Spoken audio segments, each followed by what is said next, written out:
মাজার সংস্কৃতি জিনিসটা কি আসলে, অথবা মাজার সংস্কৃতি ইটসেলফ কি বাংলাদেশপন্থী ভাবনা কিনা?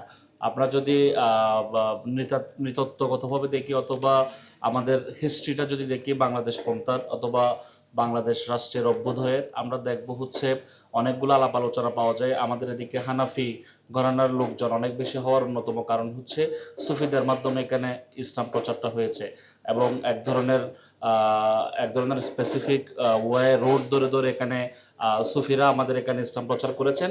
তো ফলে এই বঙ্গীয় যে হচ্ছে বদ্বীপ, এখানে হচ্ছে ওই নদীমাতৃকভাবে ইসলামটা একভাবে এসেছে আর কি। তো ফলে মাজার সংস্কৃতির যে অনুষঙ্গগুলো আছে, এর ভিতরের বেশিরভাগ জিনিস আমরা যদি আলাপ করতে পারতাম তাহলে বোঝানোর সুযোগ থাকতো আর কি। আমরা যে বাংলাদেশি আইডেন্টিটিটার কথা বলি, ওই বাংলাদেশি আইডেন্টিটির সাথে সবচাইতে বেশি একাত্মতা ঘোষণা করে আর কি। দ্বিতীয় যে আলাপটা আছে সেটা হচ্ছে সহিংসতা। আপনারা যদি খেয়াল করেন দেখবেন মাজার ভাঙ্গার যে ব্যাপার, অথবা বা সুফি ট্র্যাডিশনের উপর আঘাতের যে ব্যাপার, গণ অভ্যুত্থানের পরপর এটাকে আমরা খুব বেশি হইতে দেখি আর কি। বাট এই জায়গায় আমাদের ইন্টারিম গভর্নমেন্টের যে পজিশন, এটা খুবই নাজুক ছিল এবং খুবই পারফরমেন্স খুবই বাজে ছিল। আমরা দেখেছিলাম এখানে মাকামের পক্ষ থেকে যে কাগজটা দেওয়া হয়েছে, ওখানেও বলা হয়েছে যে প্রধান উপদেষ্টা এক ধরনের পজিশন নিচ্ছেন, বাট এটার রিফ্লেকশন আমরা আমাদের পলিটিক্সে দেখতে পারতেছিলাম না আর কি। তো ফলে ওই জায়গা থেকে এই জিনিসটা আইডেন্টিফাই করা দরকার যে এই সহিংসতাটা করার পিছনে যদিও বা গণ অভ্যুত্থানের বিরোধী শক্তির সবচাইতে বেশি অবদান, অথবা হচ্ছে সবচাইতে বেশি সংশ্লিষ্টতা ছিল বলে প্রতীয়মান হয়। At the same time Bangladesh রাষ্ট্রের পক্ষ থেকে বাংলাদেশ রাষ্ট্রের যারা বা ইন্টারিম গভর্নমেন্টের যারা ক্ষমতায় ছিলেন, ওনাদের পক্ষ থেকে যে ধরনের পজিশনটা নেওয়া দরকার ছিল, ওনারা ওই ধরনের পজিশন নিলেও এটার ঠিকঠাক এক্সিকিউশনটা করতে পারেন নাই। তৃতীয়ত যে ব্যাপার সেটা হচ্ছে সংকটের জায়গাটা।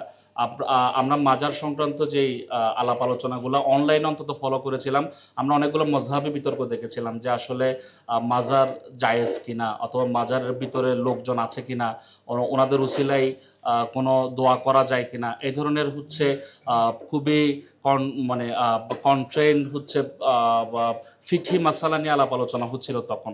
তো এই জায়গায় আমার মনে হয় রাষ্ট্রের একটা ব্যাপার এস্টাবলিশ করা দরকার, যে জিনিসটা মাকাম নিজ দায়িত্বে করছে সেটা হচ্ছে মাযহাবি বিতর্কগুলোকে উস্কে দেয়া। ইসলামের যে রিডিংগুলো, এগুলো যে লিনিয়ার না, হালাল হারাম এর মতো ডিরেক্ট সব সময় না, অনেক সময় যে মাঝখানে অনেকগুলো ওয়ে থাকে মাজার কেন্দ্রিক দৃষ্টিভঙ্গির জন্য, সুফি কেন্দ্রিক দৃষ্টিভঙ্গির জন্য এবং অন্যান্য ইস্যুসগুলোর জন্য, এই ব্যাপারগুলোর এস্টাবলিশ করা বাংলাদেশ রাষ্ট্রের পক্ষ থেকে এটা একটা গুরুত্বপূর্ণ ডিউটি হওয়া উচিত। এবং এটার জন্য মাযহাবি বিতর্কগুলোকে উস্কে দেওয়ার জন্য হলো আমাদের যে আলেম সমাজ আছেন, ওই আলেম সমাজকে ঠিকঠাকভাবে অ্যাড্রেস করে মঞ্চে নিয়ে আসা দরকার ছিল, এবং হচ্ছে বাহাসের ভিতর দিয়ে জিনিসগুলো সমাধান করা দরকার বলে আমি মনে করি। চতুর্থত যে ব্যাপারটা নিয়ে আমি শেষ করব সেটা হচ্ছে ভবিষ্যৎ ভাবনা। আপনারা জানেন বাংলাদেশপন্থী একটা রাষ্ট্রের কথা আমরা সবসময় বলছি। এই বাংলাদেশপন্থী রাষ্ট্রের জন্য মাজারের যে সংস্কৃতি, মাজার বলতে যে আইডিয়া আমাদের সামনে আছে, এই আইডিয়াকে আমাদেরকে রিক্লেম করতে হবে। রিক্লেম করে ওইটা অনুযায়ী আমাদেরকে ভবিষ্যৎ বাংলাদেশে আমরা আসলে কোন ধরনের কালচারাল এস্টাবলিশমেন্টের দিকে যাচ্ছি, ওই জিনিসটা এনশিওর করতে হবে। ধন্যবাদ।